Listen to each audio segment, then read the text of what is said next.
భూమికి సంబంధించిన ఏదైనా ఒక పెద్ద భూభాగం విరిగిపోయి సముద్రంలో కలిసిపోతే, ఒక 100 మీటర్ల ఎత్తులో సునామీ భూమిపైకి విరిచిపడితే, ఒక సూపర్ వాల్కనో పేలి ప్రపంచం వాతావరణంలోని పెను మార్పులకు కారణమైతే, భూమి లోపల ఏదైనా ఒక బీభత్సం జరిగి నేలపై తట్టుకోలేని వాతావరణం ఏర్పడితే, నేనేదో సైన్స్ ఫిక్షన్ చెప్తున్నాను అనుకోకండి. ఇవన్నీ నిజంగా ఈ భూమికి పొంచి ఉన్న అపాయాలు. వీటిలో ఏది జరిగినా నష్టం జరిగేది మాత్రం ఈ భూమికే. ఇప్పుడు ఈ నేచురల్ డిజాస్టర్ గురించి చెప్పబోతున్నాను. సో అయితే ఈ వీడియోని ఎవరైతే కొత్తవారు చూస్తున్నారో తప్పకుండా స్కిప్ చేయకుండా పూర్తి వరకు చూడండి. వీడియో అయితే ఇంట్రెస్ట్గా ఉంటుంది. సో ఇక టాపిక్లోకి అయితే వెళ్ళిపోదాం.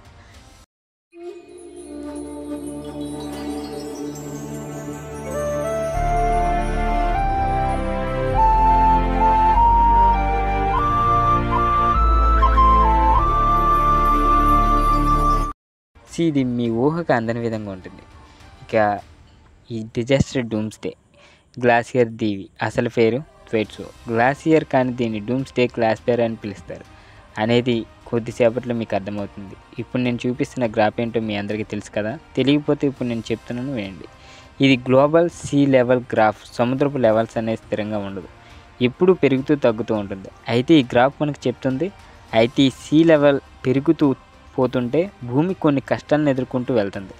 మరి అయితే ఈ ఈసీ లెవెల్ ఇలా పెరుగుతూ వెళ్తే ఎప్పటికీ భూమిపైకి సముద్రం వస్తుంది, అలాగే ఇంకా దానికి ఎంత టైం ఉంది, ఇవన్నీ కూడా ఈ డూమ్స్డే గ్లాసియర్ పైనే డిపెండ్ అయ్యి ఉన్నాయి. ఇది అంటార్టికాలో పడమటి వైపు లొకేట్ అయి ఉంది. అయితే దీని ఎత్తు బుర్జ్ ఖలీఫా కంటే ఎక్కువ. ఇది దాదాపు 120 కిలోమీటర్ల వరకు స్ప్రెడ్ అయి ఉంటుంది.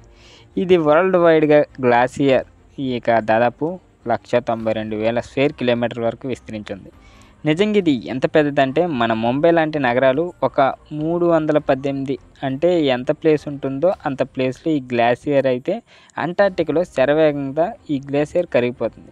దీనివల్లే రోజు రోజుకు సీ లెవెల్ పెరిగిపోతుంది. ఇది అంటార్టికా కంటే పడమటి వైపు భాగంలో ఒక షీట్ రూపంలో మనకి ఈ ఏరియా కనిపిస్తుంది. అయితే ఇది ఇలా పెరిగిపోతే ఉంటే సీ లెవెల్ 3 మీటర్ల నుండి 18 అడుగులు పెరిగిపోతుంది.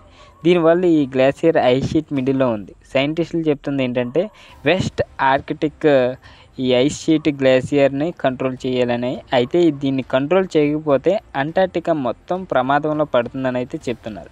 జస్ట్ ఒక అంటార్టికా మాత్రమే కాదు, Mumbai, New York, Jakarta and Bangkok, Dhaka వంటి కొన్ని నగరాలు సముద్రాల్లో కలిసిపోతాయి. ఇప్పుడు మీరు చూస్తున్నది ఇప్పుడు నేను చెప్పిన అంటార్టికా ఐస్ షీట్ యానిమేషన్. అంటే ల్యాండ్పై ఐస్ ఉంది, అయితే ఈ ఐస్ ప్రాంతం పెరుక్కుంటూ వెళ్తే పూర్తిగా అది భూమిపైన ఉన్న నగరాలను అయితే మింగేస్తుంది కదా. ఇదే కాదు, గ్లోబల్ వార్మింగ్ వల్ల ఐస్ కరుగుతూ వెళ్తుంది. అంటార్టికా తూర్పు వైపు భూమి కంటే ఎత్తులో ఐస్ షీట్స్ ఉన్నాయి. సో ఈ ఐస్ కరిగినప్పుడు వచ్చిన ఐస్ వాటర్ పైకి వెళ్తుంది, అది సముద్రంలోకి వెళ్ళిపోతుంది. అయితే పడమట అంటార్టికా భిన్నంగా ఉంటుంది. సముద్రం కంటే ఇది చాలా తక్కువ ఎత్తులో ఉంటుంది, కానీ దీనివల్ల కూడా మనకు ప్రమాదం కొంచెం ఉంది. ఇక్కడ కూడా గ్లోబల్ వార్మింగ్ వల్ల అయితే మంచు శరవేగంగా కరిగిపోతుంది. ఇంకా క్లియర్గా మీకు అర్థం కావాలంటే అంటార్టికా కింద భూభాగానికి సంబంధించిన సర్వే మ్యాప్ని ఒకసారి పరిశీలించండి. ఒక సీ లెవెల్ కంటే ఎక్కువ ఎత్తు దాన్ని రెడ్ అండ్ ఎల్లో కలర్స్లో చూపించారు. అలాగే వేస్ట్లో అయితే బ్లూ కలర్లో కనిపిస్తుంది కదా. సముద్రం లెవెల్ కంటే తక్కువ ఎత్తులో ఉంది. ఇంకా కాస్త మ్యాప్లో లోపలికి వెళ్తే ఎక్కడైతే డార్క్ బ్లూ కలర్లో ఉంది ఆ ప్రాంతం మాత్రం ఈ సముద్రం లెవెల్కి చాలా కింద ఉంది. ఇదే డూమ్స్డే గ్లాసియర్. ఇది షెల్ఫ్లో అండ్ ఇప్పుడు నీటిని తేలాడుతున్నాయి. ఇవి ప్రతి ఏడాది ముక్కలుగా అయితే విడిపోతున్నాయి. ఆ తర్వాత అవి నీళ్ళ రూపంలో మారి కిందకి వెళ్ళిపోతున్నాయి.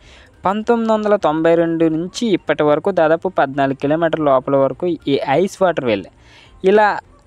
ఇలాగే కొనసాగితే గ్లేసియర్ మొక్కలు విడిపోయి అంటార్టికా సముద్రంలో కలిసిపోయే ప్రమాదం కూడా కనిపిస్తుంది. ఈ గ్లేసియర్ వల్ల ఈ సీ లెవెల్ గత 30 ఏళ్ళలో 4 మీటర్ల పైకి లేచింది. అలాగే దీనివల్ల మిగిలిన సముద్రాల లెవెల్స్ 1/2 మీటర్ పైన రికార్డ్ అయ్యాయి. ఇది ఇలాగే కొనసాగితే ఇంకొక డేంజరస్ విషయం ఏంటంటే ఈ గ్లేసియర్లో ఒక పెద్ద క్రాక్ను సైంటిస్టులు గుర్తించారు. ఇది పగలకుండా ఆపడం వల్ల ఎవరి వల్ల కాదు. నిజంగా ఇక్కడ మనకు వచ్చే ప్రశ్న ఏంటంటే ఇది పగులుతుందా లేదా అన్నది కాదు, ఎప్పుడు పగులుతున్నది. ఒకవేళ ఇది ముక్కలుగా విడిపోయి నీటి రూపంలో మారితే వెస్ట్ ఆర్కిటిక్ ఐస్ షీట్లు మార్పులు అయితే వస్తాయి. అలాగే భూభాగం పైన కూడా పలు మార్పులు రావచ్చు. ఒకవేళ బ్రేక్ అయిన ఐస్ మెల్ట్ అయితే సముద్రం లెవెల్స్లో 3 మీటర్స్ పైకి లేస్తాయి. ఒకవేళ ఇదే కనుక జరిగితే కోస్తా ఏరియాలో ఉండే నగరాలు ఇమీడియట్గా ఖాళీ చేయాల్సి ఉంటుంది. అయితే అంత ఈజీ కాదు. ఈ కోస్టల్ ఏరియా సాధారణంగా నగరాల్లో లక్షల మంది జీవించి ఉంటారు.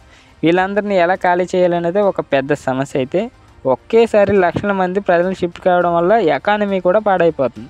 అంతేకాకుండా దీని ప్రభావం దేశంపై పడుతుంది. అలాగే సముద్రంలో ఒకసారి నీటి సునామీలు, హరికేన్లు, తుఫాన్లు, వరదలు ఇలా ఒకదాని తర్వాత ఒకటి దెబ్బ మీద దెబ్బ కొడుతూ ఉంటాయి. ఇప్పుడు మనం యెల్లోస్టోన్ సూపర్ పవర్ వాల్కనో గురించి మాట్లాడుకుందాం. ఇది అమెరికాలోని వార్మింగ్ స్టేట్లో ఉన్న యెల్లోస్టోన్ నేషనల్ పార్క్లో ఉంది. ఇది ప్రపంచంలోనే అతిపెద్ద భయంకరమైన వాల్కనోలో ఒకటి. ఇది ఎప్పుడు లోపల సెగలు కక్కుతూ ఉంటుంది. అయితే దీని ఎఫెక్ట్ ఒక అమెరికాకి మాత్రమే ఉండదు, ఖచ్చితంగా ప్రపంచం అంతా దీన్ని ఫేస్ చేయాల్సి వస్తుంది. ఈ యెల్లోస్టోన్ ఒక పెద్ద కారిడార్లో అయితే ఉంది. అంటే దాదాపు 70 కిలోమీటర్ల పొడవున 50 కిలోమీటర్ల వెడల్పుతో ఉంది. దీన్ని చూస్తే ఒక నార్మల్ వాల్కనో చూసినట్లు ఉంటుంది.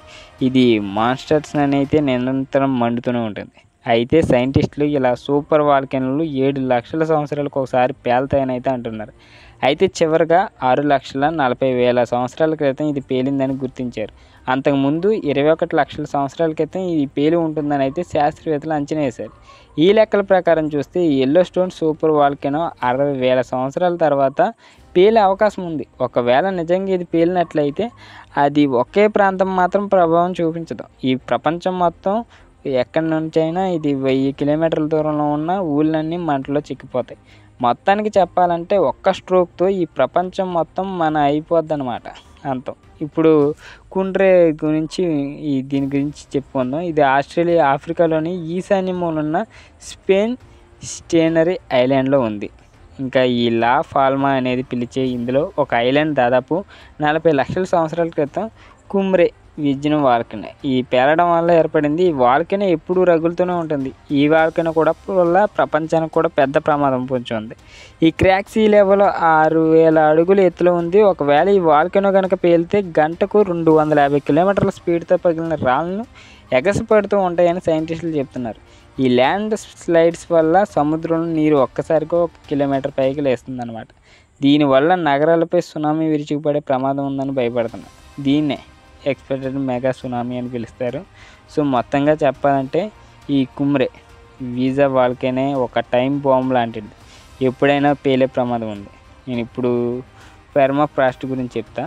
సో ఇది ప్రపంచంలోనే 11% ఈ పెర్మాఫ్రాస్ట్లోనే ఉంది. ఇది సంవత్సరాలంతా 0 డిగ్రీ సెల్సియస్ కంటే చాలా తక్కువగా ఉంటుంది. పోలార్ రీజియన్స్ అయిన కెనడాలో సగ భాగం, రష్యా, టిబెట్లోని 253 వంతు ఉంటుంది. ఇది కొన్నాళ్ళ నుంచి ప్రమాదకరమైన కండిషన్లో ఉంది. ఇంకా చెప్పాలంటే ఎలా ఉంటుందని తెలియదు. ఈ పెర్మాఫ్రాస్ట్కు పైన ఉండే యాక్టివ్ లేయర్ చలికాలంలో ఫ్రీజ్ అయ్యి కరిగిపోతుంది. ఇక్కడ టెంపరేచర్ 0 డిగ్రీ సెల్సియస్ కంటే తక్కువగా ఉంటాయి. అందుకే ఈ పెర్మాఫ్రాస్ట్ ఒక ఫ్రీజర్లో ఉంటుంది.